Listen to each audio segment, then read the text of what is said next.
fardeaux, tes inquiétudes, tes doutes, tes peurs. Abandonne-les maintenant ce matin au pied du Seigneur. Abandonne tout maintenant, car sa grâce est là.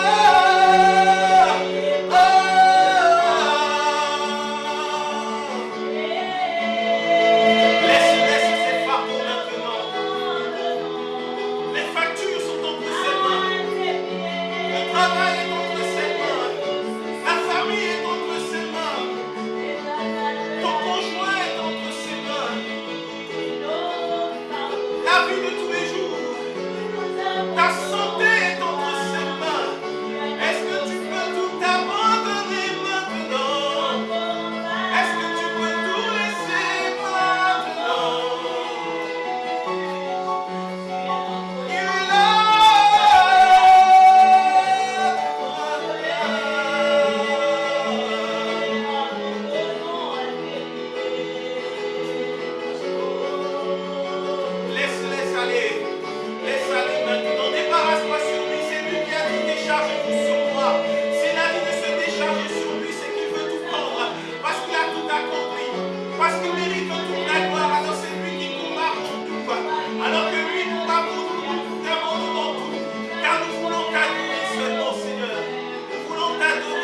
préparation que tu as avec.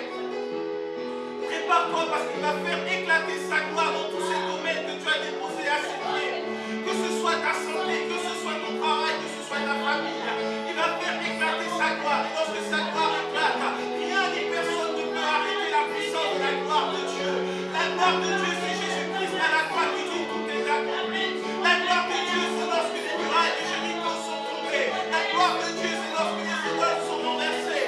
La gloire de Dieu, c'est la grâce qu'il a déversée dans chacune de nos vies. Sa gloire, c'est de te voir briller dans ce monde des ténèbres. Voilà pourquoi maintenant, oui, sa gloire est là. Sa gloire, elle envahit, elle inonde, elle remplit maintenant. C'est sa gloire seulement. Alors oui, Seigneur, ta gloire est là. Ta gloire est là. Ta gloire est là. Ta gloire est là.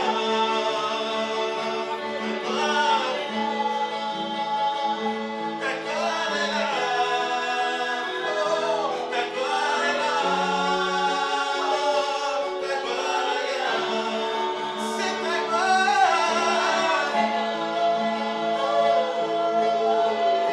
Ta gloire, elle est là. Elle est là. Tu es là.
par l'intelligence ou par l'esprit, laisse-le maintenant prendre possession de ta langue. Laisse-le prendre pleinement possession de ta langue maintenant, pendant ce moment. C'est lui, c'est toi et lui. Maintenant,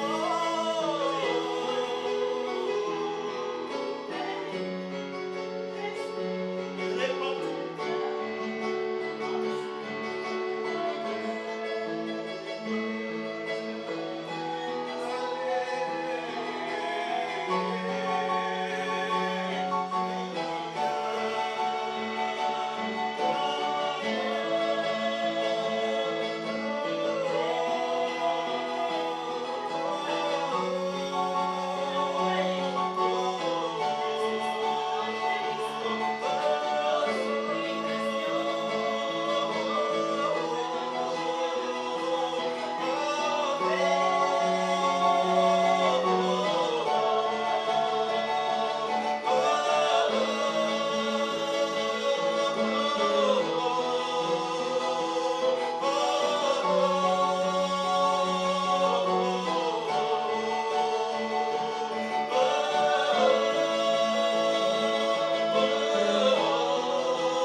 Pas juste une réponse qui va rester dans ton cœur.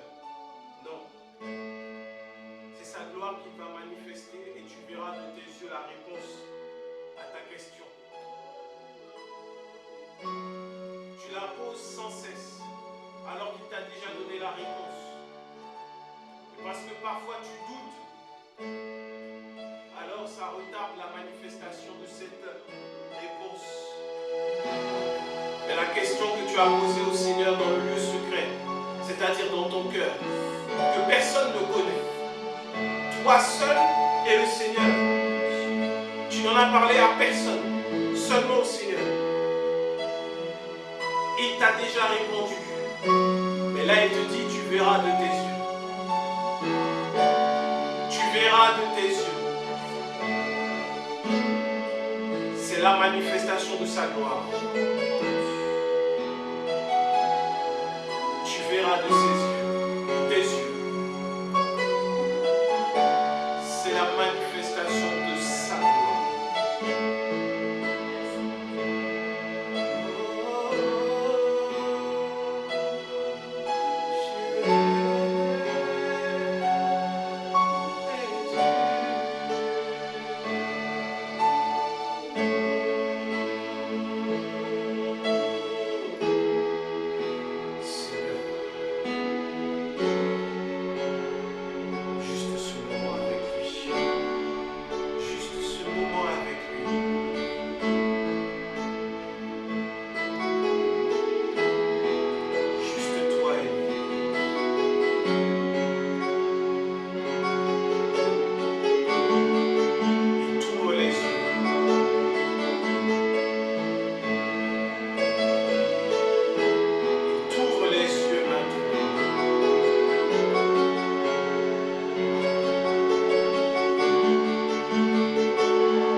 Par ses meurtrissures, nous sommes guéris. Nous voulons te rendre grâce ce matin, Seigneur, pour ce pain qui représente ton corps et déclarer que nous sommes guéris par tes meurtrissures. Prenons ensemble maintenant le corps du Seigneur Jésus.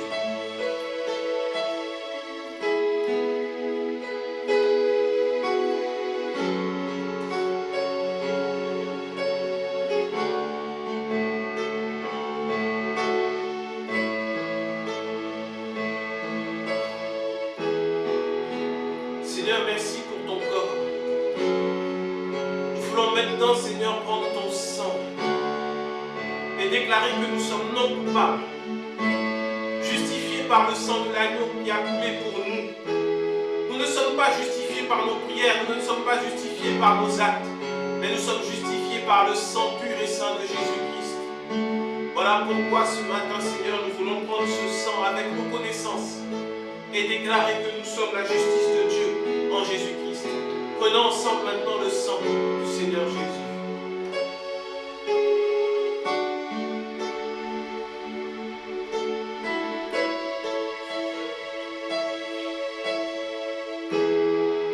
Seigneur, merci pour ton corps et pour ton sang. Merci pour la vie que tu donnes à nos corps mortels, pour la justice que tu nous donnes de revêtir sur notre homme intérieur. Désormais, nous ne sommes plus revêtus du vêtement de péché et de condamnation, mais nous sommes revêtus du vêtement blanc de justice de Jésus-Christ. Et nous sommes remplis de force et de vigueur par les meurtrissures de Christ. Merci pour ce que tu fais. Merci, Seigneur, pour ta présence au milieu de nous. C'est toi qui règnes. C'est toi qui es élevé. C'est toi qui as dit que tout est accompli. Nous te rendons ainsi grâce dans le précieux et merveilleux nom de Jésus-Christ. Disons Amen, Amen et Amen.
Et aujourd'hui, je n'ai pas de titre particulier, mais j'ai quelques passages qu'on va partager ensemble, on va échanger ensemble. Ça va tourner autour de la prière, du fait de prier avec insistance, du fait de ne pas se relâcher et de faire surtout les bonnes prières selon les situations qui se présentent devant nous. Donc, on va regarder sans plus tarder Luc, chapitre 18, du verset 1er au verset 8. Luc 18, 1, 8, et on va le regarder en version Louis II et aussi en version Semeur. On va lire les deux versions. Donc, Luc, chapitre 18, du verset 1er au verset 8, nous dit, Luc, c'est le 3e livre du Nouveau Testament, au cas où si tu cherches. Donc, Luc 18, 1 nous dit, Jésus leur adressa une parabole pour montrer qu'il faut toujours prier et ne point se relâcher. Il dit, il y avait dans une ville un juge qui ne craignait point Dieu et qui n'avait d'égard pour personne. Il y avait aussi dans cette ville une veuve qui venait lui dire « Fais-moi justice de ma partie adverse ». Pendant longtemps, il refusa. Mais ensuite, il dit dans lui-même « Quoique je ne craigne point Dieu et que je n'ai point d'égard et que je n'ai d'égard pour personne, néanmoins, parce que cette veuve m'importune, je lui ferai justice afin qu'elle ne vienne pas sans cesse me rompre la tête. » Le Seigneur ajouta « Entendez ce que dit le juge inique.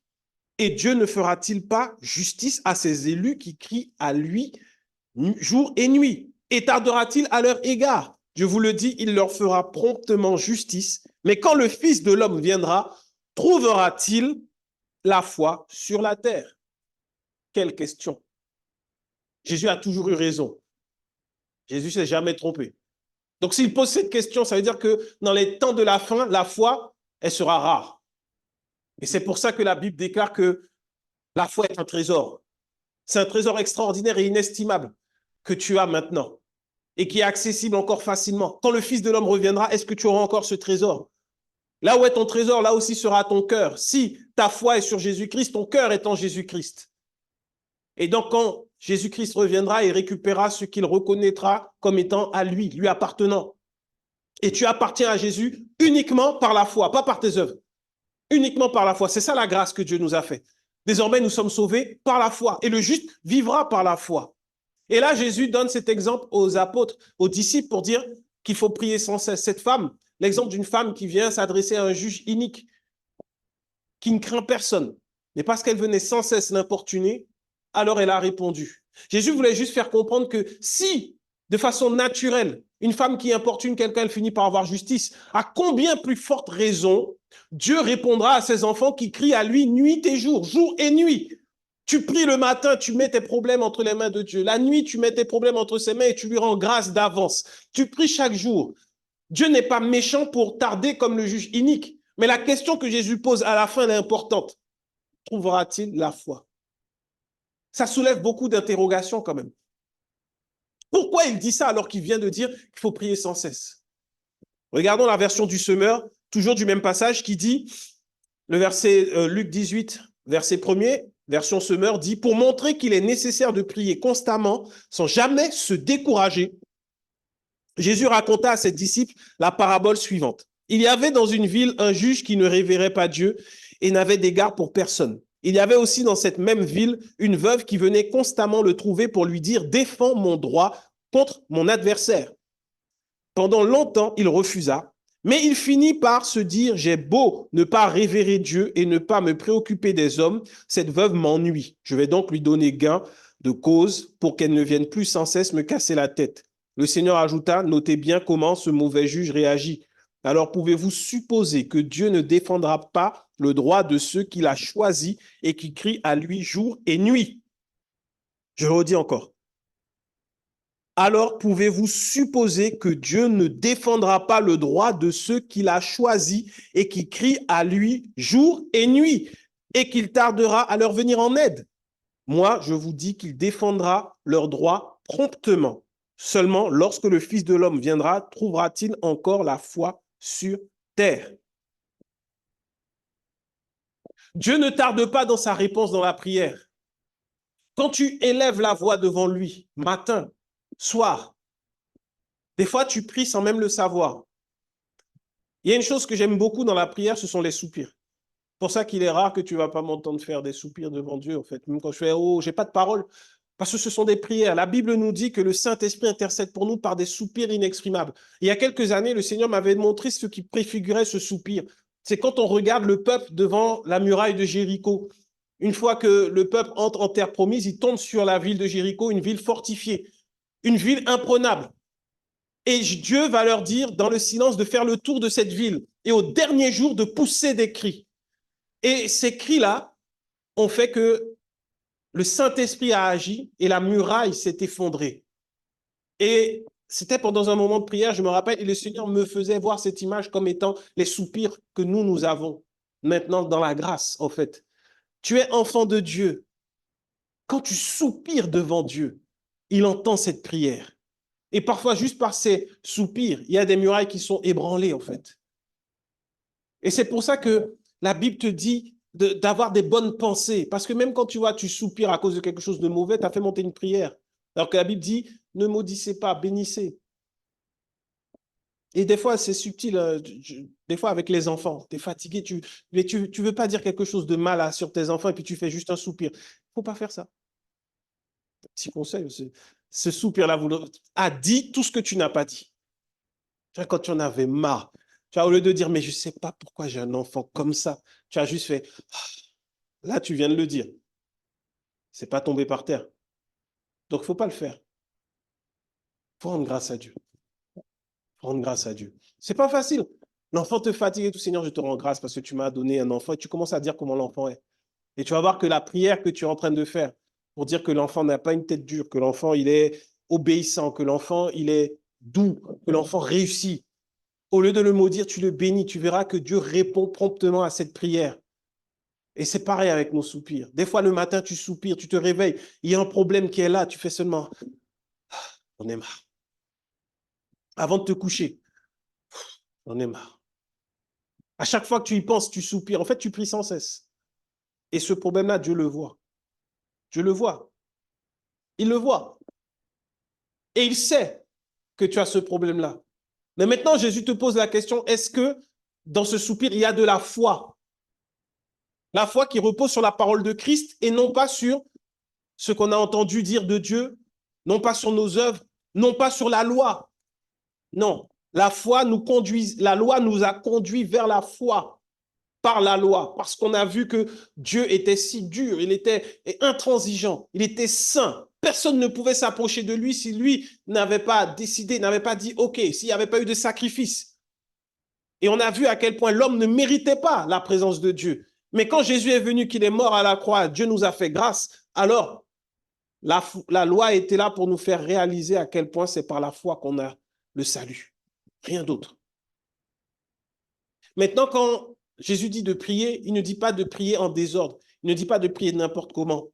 Matthieu chapitre 6, verset 1er au verset 8.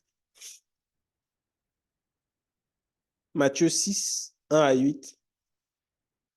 Qui dit, « Gardez-vous de pratiquer votre justice devant les hommes pour en être vus. Autrement, vous n'aurez point de récompense auprès de votre Père qui est dans les cieux.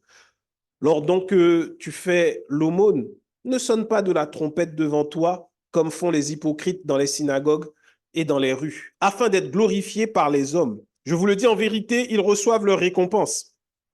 Mais quand tu fais l'aumône, que ta main gauche ne sache pas ce que fait la droite, afin que ton aumône se fasse en secret, et ton Père qui voit dans le secret te le rendra. Lorsque vous priez, ne soyez pas comme les hypocrites qui aiment à prier debout dans les synagogues au coin des rues pour être vus des hommes. Je vous le dis en vérité, ils reçoivent leur récompense. Mais quand tu pries, entre dans ta chambre, ferme ta porte et prie ton Père qui est là dans le lieu secret, et ton Père qui est dans le secret te le rendra. Et surtout en priant, ne multipliez pas de vaines paroles comme les païens qui s'imaginent qu'à force de paroles, ils seront exaucés. Ne leur ressemblez pas, car votre Père sait de quoi vous avez besoin avant que vous le lui demandiez. Avant même que tu ne lui demandes, il sait de quoi tu as besoin. Ne multiplie pas de vaines paroles et ne prie pas pour que les gens soient au courant que tu as des problèmes. Ne prie pas pour dire j'ai des problèmes, mais je montre à tout le monde que je crois en Dieu, donc je vais prier pour qu'on puisse voir que j'ai des problèmes et que Dieu va exaucer mes prières parce que je prie avec foi. J'ai rencontré et vu beaucoup de personnes qui faisaient ça. Tu as des moments où tout le monde peut prier, mais il y a des fois des voix qui s'élèvent plus que toutes les voix. Je me rappelle, ça me marquait quand j'étais petit à l'église. Mais tu connais toute la vie de la personne. Oh, tu as vu un tel qui m'a fait ça, qui me doit, Seigneur, fais qu'il puisse me rembourser. Tu voyais tout. L'autre qui est après mon mari, Seigneur, s'il te plaît. Et ça, c'est pas une prière faite avec foi. Quand tu pries, en fait, quand on est tous ensemble, assemblés, en vrai à l'église, on peut tous ensemble élever la voix et ça nous regarde, nous et Dieu. Et on dit, Seigneur, je t'amène ce souci devant toi. Je t'amène ce fardeau maintenant. Tu dis juste ma famille, mon foyer, parce qu'il sait, mais tu le fais de tout ton cœur. Et parce qu'on est tous ensemble, la foi des uns des autres vient se joindre à la nôtre et comme ça, on fait monter, on dépose au pied du Seigneur nos soucis, nos fardeaux. Mais là, tu verras que ça revêt une dimension d'intimité, le fait de prier à Dieu comme ça. Il te dit dans le secret. De la même manière, quand tu fais ton offrande, que ce soit fait dans le secret, il te dit même ta main gauche ne doit pas savoir ce que fait la droite. Ta main gauche ne doit pas savoir. Mais il y a des gens, j'ai vu des vidéos à l'époque sur les réseaux sociaux, c'est l'heure des offrandes, depuis au fond de la salle, ils dansent avec son enveloppe. Tout le monde voit que tu vas faire une offrande. C'est anti-biblique. C'est pas ce qu'on te demande. Gloire à Dieu, tu es content de donner. OK.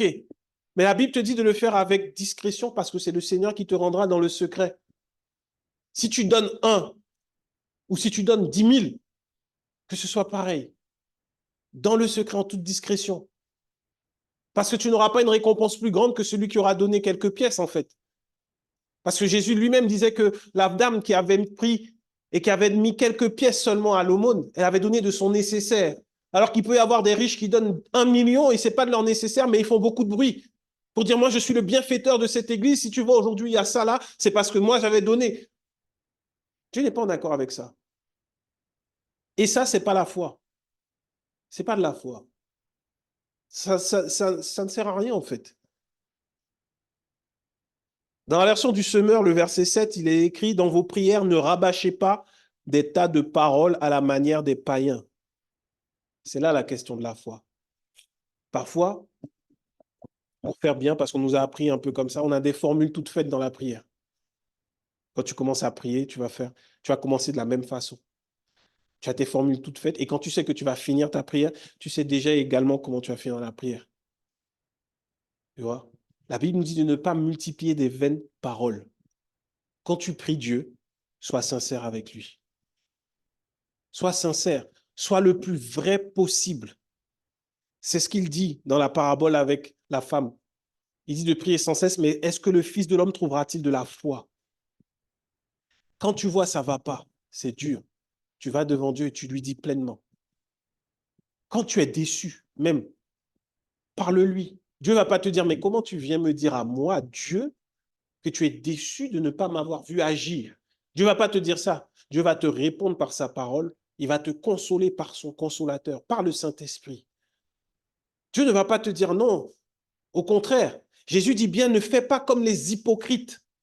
Ça veut dire que la prière est une relation de sincérité avec Dieu. Tu parles à Dieu, tu parles à celui qui est la vérité, le chemin et la vie. Il connaît déjà ton souci.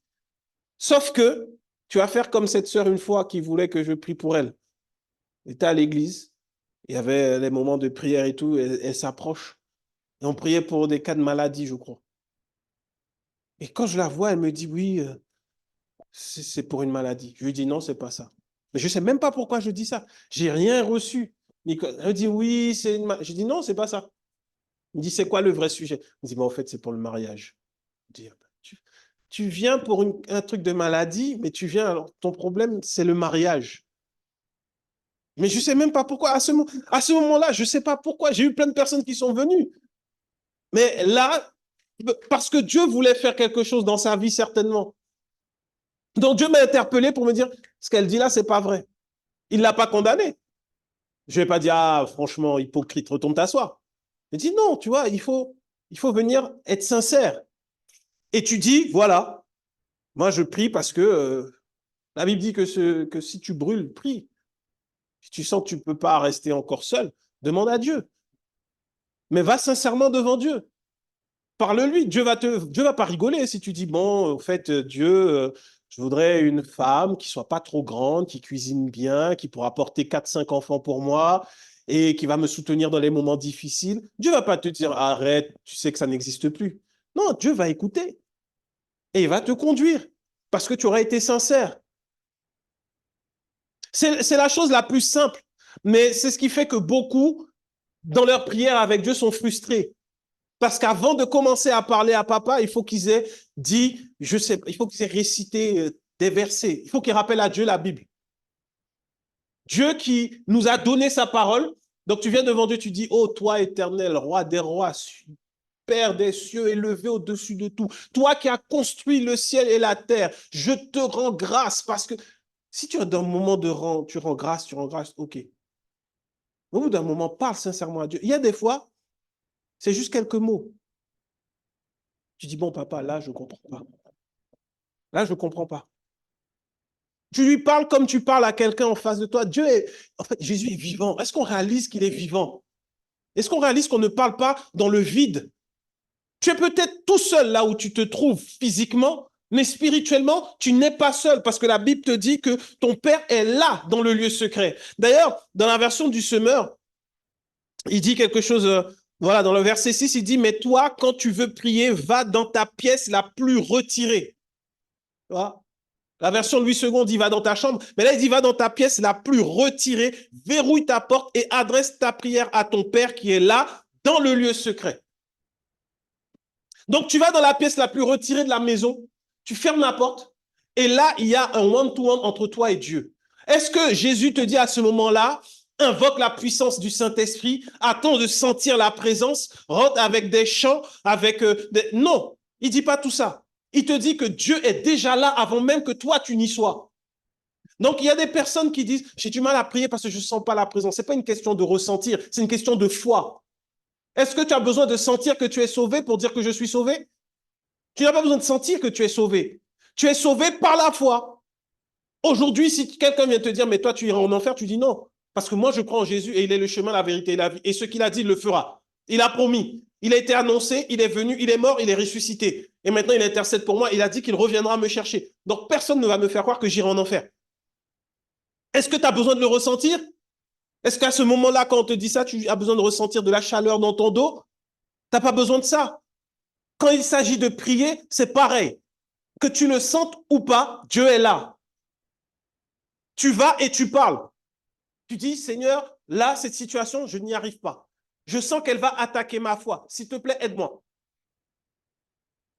Aide-moi, s'il te plaît, parce que je n'y arrive pas. Et je n'ai pas envie d'abandonner. Je sais que tu es vivant. Je sais que tu m'as sauvé. Parle-lui. Assieds-toi et fais de Dieu, fais de Jésus-Christ ton ami. Assieds-toi dans sa présence. Et là, tu verras que ce n'est pas une question de passer 1 heure, 2 heures, 3 heures. C'est de passer du temps dans l'intimité de la présence de Dieu.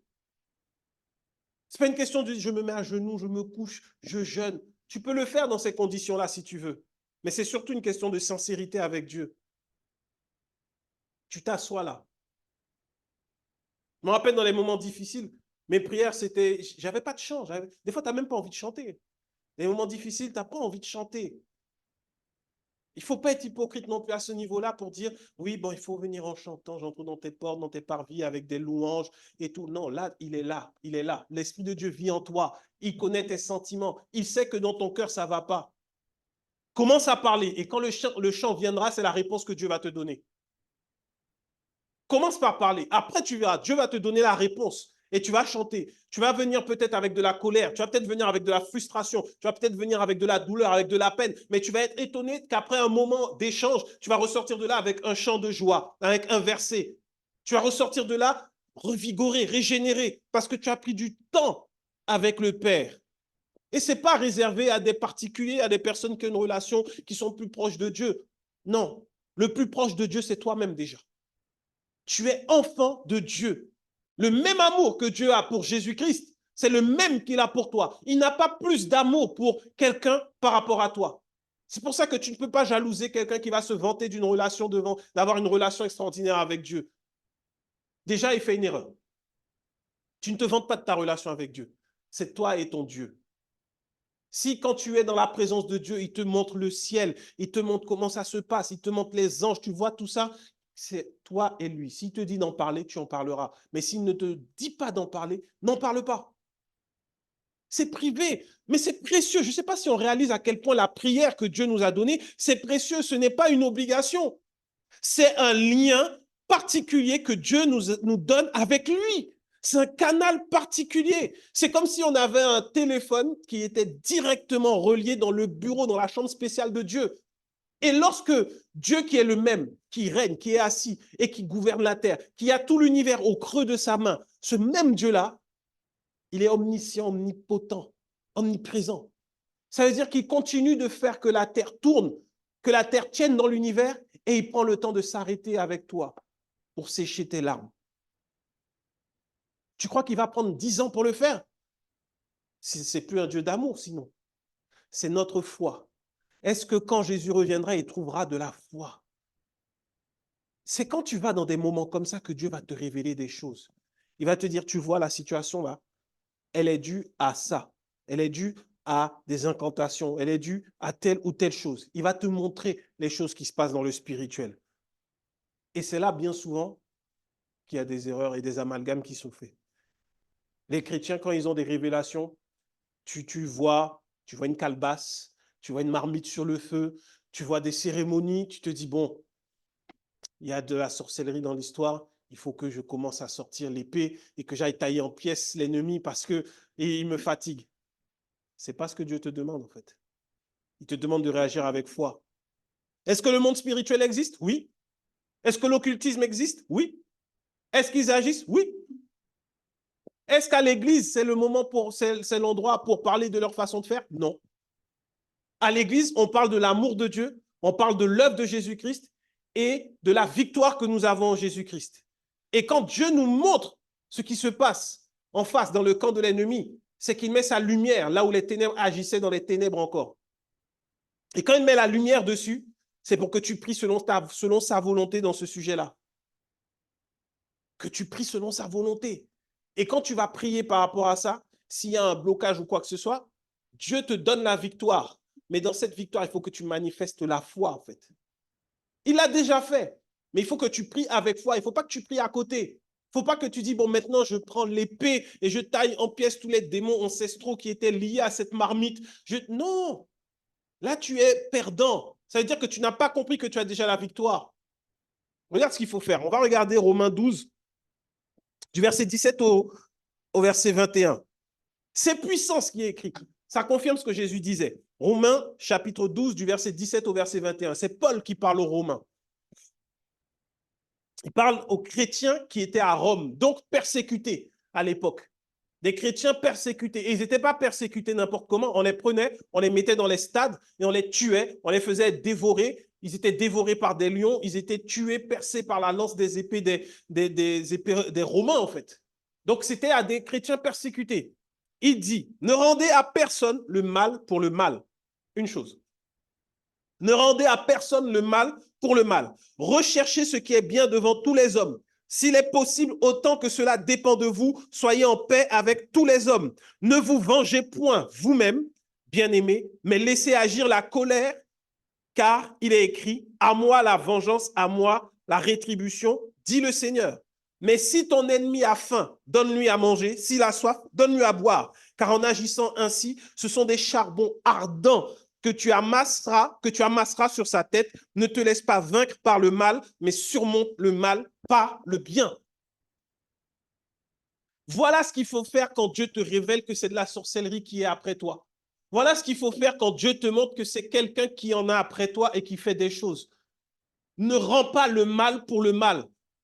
Mais aujourd'hui, malheureusement, à cause de mauvais enseignements, les chrétiens sont devenus experts d'en rendre le mal pour le mal.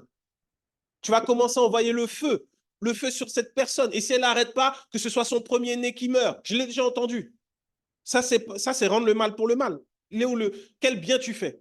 Lui, il essaie de te tuer, toi aussi, tu essaies de le tuer. Alors, il n'y a pas de Dieu dedans.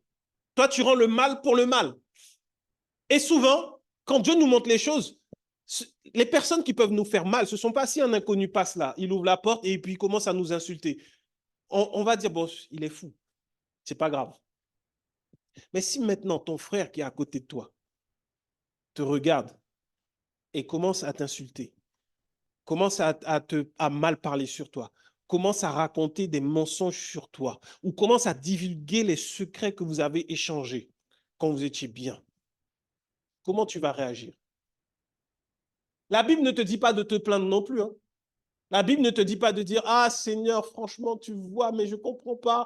Pourquoi il agit comme ça? Pourquoi elle me fait ça ?» Elle ne te dit pas d'aller voir. Est-ce qu'à un moment donné, est-ce que Paul dit « Va voir ton frère et raconte-lui tout le mal que ton autre frère te fait ?» La Bible ne te dit pas ça. La Bible te dit « Ne rendez à personne le mal pour le mal. » Il y a des personnes qui m'ont fait du mal.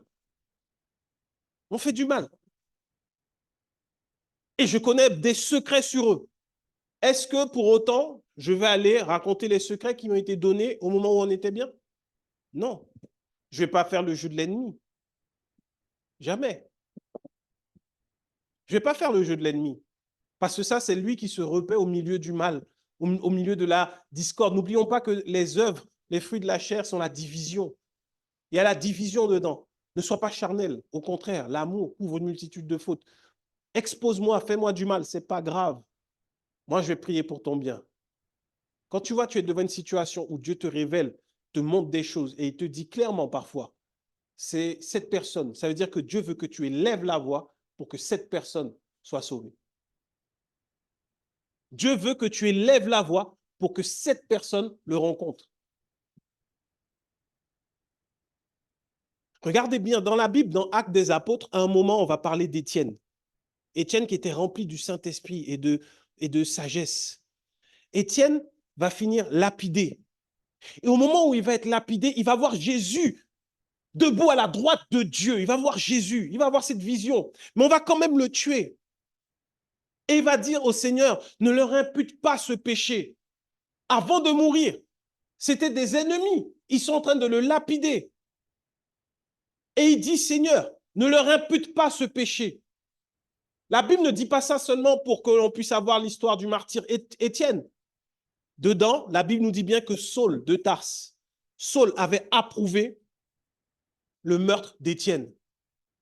Mais parce qu'Étienne lui-même avait dit, Seigneur, ne lui impute pas ce péché-là, il n'y a pas eu de rétribution sur lui. Et parce que l'Église avait l'habitude de prier pour ses ennemis, de ne pas prier pour la mort des ennemis, au moment où Dieu est intervenu pour que Saul arrête de faire du mal aux chrétiens, Saul a été converti. Il a été sauvé. Voilà pourquoi des fois il y a des prières qui tardent, parce que tu essaies de détruire alors que Dieu te dit prie pour ton ennemi. Il te dit même plus, s'il a faim, donne-lui à manger. S'il a soif, donne-lui à boire. Parfois c'est le cas dans un couple, il y en a un qui va à l'église, il y en a un qui ne va pas à l'église. Et celui qui ne va pas à l'église se retrouve à être ton ennemi. Il a faim, si tu es l'époux, si tu es l'épouse, il a faim, donne-lui à manger. Il a soif, donne-lui à boire. Prie pour lui, fais-lui du bien. La réponse de Dieu vient là. Elle ne va pas venir ailleurs. Elle vient là. Quand Dieu te révèle qui sont tes ennemis, clairement, c'est pour que toi, tu pries pour eux. Ce n'est pas pour autre chose.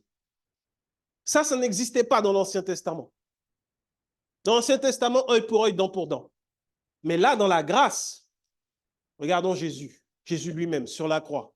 Au moment où on le crucifie, il dit, Père, pardonne-leur. Ils ne savent pas ce qu'ils font. Et on n'a pas reçu le pardon aujourd'hui. Vous voyez la puissance de prier pour nos ennemis. Donc, des fois, dans la situation, on revient à la femme avec le juge inique. Ce que toi tu veux, il faut que tu pries par la foi. Et Dieu va agir promptement. Il va agir promptement. Seigneur, tu vois cette personne qui me persécute, qui a érigé des autels sataniques, qui va voir, qui fait des cérémonies. Des fois, le Seigneur te révèle ce genre de choses. Seigneur, à partir de maintenant, là où ils font cette cérémonie, qu'ils puissent te rencontrer de la même manière qu'ils ont rencontré Paul. Que là où ils œuvrent dans les ténèbres, que ce soit ta lumière qui vienne maintenant et qu'ils puissent te découvrir ton amour. Ce que moi j'ai, Seigneur, qu'ils essaient de voler, c'est toi qui me l'as donné et je sais que tu le donnes à tous sans compter, alors qu'ils puissent être sauvés maintenant. Et je réclame leurs âmes là où ils se trouvent, Seigneur. Quelle que soit leur pratique occulte, je réclame les âmes de tous. Là, tu déranges l'ennemi. Là, tu le déranges.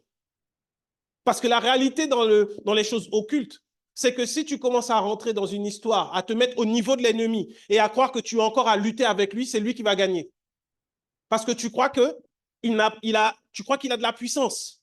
Mais si tu te mets au niveau de Dieu, si tu considères et tu réalises que tu es en Jésus-Christ et qu'en Jésus-Christ, tu as la victoire parce qu'il a vaincu le diable, parce que le péché a été vaincu en lui. Si tu réalises que tu es en Jésus-Christ, alors quand tu vas prier pour ces personnes qui sont en train de faire de l'occultisme, tu déranges ce que le diable voulait faire. Parce qu'il y a des anges de Dieu qui vont aller et qui vont dire, non, ces âmes-là, Jésus-Christ les veut. Jésus-Christ les veut. Je ne sais plus si j'avais lu cette histoire ou si je l'avais vue. C'est quelqu'un qui avait, je crois, essayé de se suicider et qui s'était retrouvé en enfer, enfermé dans une prison. Et à un moment, il y a quelqu'un qui va venir et qui va le sortir de cette prison. Et donc, la personne va revenir à la vie. Et sur son chemin, il va demander, mais pourquoi moi je sors? Il a dit, parce que tu vois, il y a quelqu'un qui prie pour toi sur terre. Les personnes qui sont dans la sorcellerie, les personnes qui sont dans l'occultisme, ils sont enfermés dans des prisons parce qu'ils ne connaissent pas l'amour de Dieu. Ils sont enfermés dans la prison de la haine. Ils sont enfermés dans la prison de la sorcellerie. Ils sont eux-mêmes les premiers oppressés. Et parce que s'ils ne le font pas, ils n'ont pas la paix. Quand tu t'abaisses à dire feu contre feu, pensant que c'est le même feu qu'il y a eu à l'époque d'Élie qui va venir et qui va terrasser tous leurs hôtels, tout ce qu'ils font là, c'est une erreur. Mais si tu te lèves et que tu commences à dire maintenant, je prie pour cette personne, que Dieu lui pardonne et qu'elle puisse venir à Jésus-Christ, alors là, tu es en train de faire l'œuvre de Jésus-Christ. Parce que Christ, à la croix, il a prié pour que nous tous, nous soyons sauvés. Car Dieu a tant aimé le monde afin que quiconque croit en lui ne périsse point. Dieu a aimé. Dieu, dans toute sa force, dans toute sa puissance, dans toute sa gloire, aurait pu faire que le diable soit détruit, que le feu vienne, dévaste tout. Non, il a fallu qu'il manifeste de l'amour et c'est par amour qu'il a sauvé l'humanité. Tu veux voir des réponses à tes prières, que ce soit toujours motivé par l'amour, uniquement par l'amour. Alors si tu réalises qu'il y a des ennemis, c'est souvent les membres même de ta famille parfois. Souvent. Parce que dans le monde occulte, si ce n'est pas quelqu'un de ta famille, si ce n'est pas quelqu'un qui partage le même sang naturel que toi, on ne peut pas t'attaquer comme ça. Il faut qu'il y ait un membre de ta famille qui vienne faire des sacrifices et qui dise « Maintenant, je donne un tel, je donne un tel, je donne un tel. » Ça, c'est une réalité. Mais pour que ce sang-là naturel, ça s'arrête, il faut que tu agisses selon la justification que tu as eue par le sang de Jésus. Et la Bible nous dit, et Jésus même va le dire dans Matthieu chapitre 8, plus tard, si tu vas plus loin, il dit, quand vous priez, il dit, notre Père qui es aux cieux, que ton nom soit sanctifié, que ton règne vienne, que ta volonté soit faite sur la terre comme au ciel. Pardonne-nous nos offenses, comme nous aussi, nous pardonnons à ceux qui nous ont offensés. Tu actives la puissance du pardon, je t'assure. Cette justice que tu as en Jésus-Christ, elle va se manifester et toute ta famille peut être sauvée. Toi, tu auras la vérité. Toi, tu sauras que cette personne allait donner des bouteilles, allait faire des choses occultes. Et quand tu la verras se convertir, se donner à Jésus-Christ, tu ne pourras qu'être dans la joie, une très grande joie. Peut-être qu'elle ne dira jamais, oui, en fait, tu vois, j'avais fait ça. Mais toi, parce que Dieu te l'a révélé, et quand tu la vois être sauvée, tu sais que ce n'est pas le fruit du hasard. C'est parce que quand elle a essayé de s'attaquer à un enfant de Dieu, elle a rencontré l'amour de Dieu, la véritable puissance de Dieu, la nature de Dieu. Car Dieu est amour. C'est à l'amour que nous aurons les uns pour les autres que nous serons reconnus comme étant disciples de Jésus-Christ. Et il dit bien, Paul, ne vous vengez pas. Le Seigneur dit à moi la vengeance, à moi la rétribution. Mais si ton ennemi a faim, donne-lui à manger. Il dit, autant que cela dépende de nous, que nous soyons en paix avec tous les hommes. Tous les hommes. Qu'est-ce qui est beaucoup plus fort que tu réussisses à détruire tous les ennemis ou de voir que tous ceux qui hier étaient des soldats pour le diable deviennent des enfants de Dieu? Ça veut dire les plans qu'il avait prévus pour ta lignée naturelle s'arrêtent parce que toi, tu as prié pour cette lignée. Voilà pourquoi Jésus dit, trouvera-t-il de la foi sur terre? Parce que plus les temps sont mauvais, plus les gens sont méchants aussi. Plus les temps sont mauvais, plus ils vont essayer de... On le voit, plus la crise est là, plus il y a de vols, plus il y a de recrudescence de choses qui se produisent à cause de cette crise. On voit des choses qui sont en train de se faire. Vous croyez que dans l'occultisme, ils ne sont pas en train de faire les mêmes choses aussi? Plus il y en aura, et plus les hommes seront méchants, et plus nous devons manifester de l'amour. Plus nous devrons manifester de l'amour. Et cet amour va se répandre. Donc, devant cette situation qui paraît bloquée, peut-être que Dieu veut que tu puisses tout simplement commencer à prier pour celles et ceux qui sont derrière en train de se dire « on va le détruire, on va la détruire ». Alors, quand tu vois une situation qui perdure, commence à prier dans ce sens-là. Commence à prier. Seigneur, je te prie pour ma famille qui est au loin et qui ne te connaît pas. S'ils pratiquent de l'occultisme, Seigneur, pardonne-leur. Ils ne savent pas ce qu'ils font. Ne leur impute pas ces péchés-là, mais au contraire, manifeste ta gloire, manifeste-toi, que tu sois manifesté, révélé maintenant dans leur vie. Et c'est là que tu vas même dire des choses que tu ne pensais pas dire. Tu ne pensais pas savoir. Ce que je dis, c'est que c'est ce que le Seigneur, en tout cas, il a fait avec moi-même. Ce qu'il continue de faire. Et parfois, on est étonné de voir ce qu'il nous révèle. Mais comme Dieu est amour et que nous aussi, on est rempli d'amour. Après le choc, mais tu pries, tu élèves la voix et tu rends grâce à Dieu parce que tu sais qu'il est en train de faire quelque chose d'extraordinaire. Il ne s'agit pas de toi seulement, il s'agit de tout le monde, car Dieu a aimé le monde entier. Il n'a pas aimé les chrétiens, il n'y en avait aucun au moment où Jésus est mort. Car Dieu a aimé le monde afin que quiconque croit en lui ne périsse point, mais qu'il ait la vie éternelle. C'est faire ce travail-là aussi dans la prière. C'est important de faire ce travail-là dans la prière. Amen. On va se tenir debout, on va prier.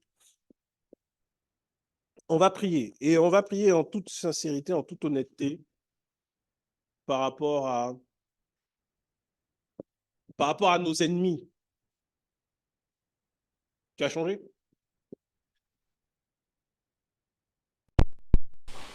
Qui reconnaît qu'il a des ennemis? Si tu n'as pas d'ennemis, gloire à Dieu, ils vont venir. Ça va te révéler plus tard. Non, ils ne vont pas venir. Si tu n'as pas d'ennemis, gloire à Dieu. Mais on va prier par rapport à ça, parce que c'est important. Si le Seigneur envoie sa parole, on va prier tous ensemble. Parce que des fois, tout seul, c'est difficile de le faire. Parce qu'on pense à tout le mal qu'il y a derrière. Mais tous ensemble, on peut décharger sur lui tous ses soucis, tous ses fardeaux. Et on va prier pour demander uniquement du bien, que Dieu puisse les sauver, que le mal ne leur soit pas imputé, que les membres de leur famille soient sauvés, qu'il n'y ait pas de répercussions sur leur vie, mais qu'au contraire, ils soient sauvés et qu'ils puissent rencontrer l'amour de Dieu. Amen. Alors élevons la voix simplement ce matin.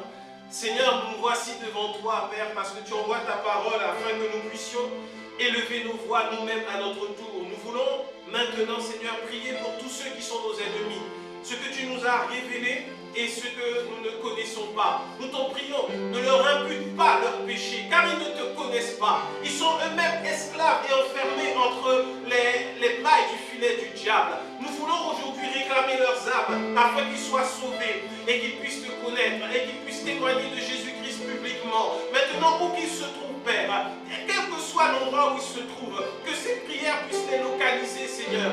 Que eux et toute leur famille y soient sauvés. Nous réclamons leurs âmes pour ta gloire, pour la gloire de Jésus-Christ. Nous réclamons leurs âmes maintenant, Seigneur, qu'ils puissent te rencontrer, que tu puisses les sauver. De la même manière que tu l'as fait pour Saul de Tarse, de la même manière que tu l'as fait pour nous, Seigneur. Nous voulons que tu leur pardonnes, parce que tu dis que à ceux à qui nous pardonnons sur terre, ils leur seront pardonnés dans le ciel. Alors nous voulons prier, Seigneur, maintenant, pour tous nos ennemis, Seigneur. Donne-nous de pouvoir être des instruments pour leur salut entre tes mains. Nous te prions maintenant, afin que, Père, là où ils vont pour trouver des ressources pour faire du mal, qu'ils puissent te rencontrer sur leur chemin de vie maintenant, Seigneur. Qu'ils puissent te trouver, Père. Nous te demandons à toi et à toi seul, Seigneur, interviens dans leur vie, révèle-toi et manifeste-toi puissamment dans leur vie, car ils ont besoin de toi. Ils sont victimes de l'ennemi. Ton onction est celle qui libère. Ton onction est celle qui ouvre qui libère des liens de l'ennemi.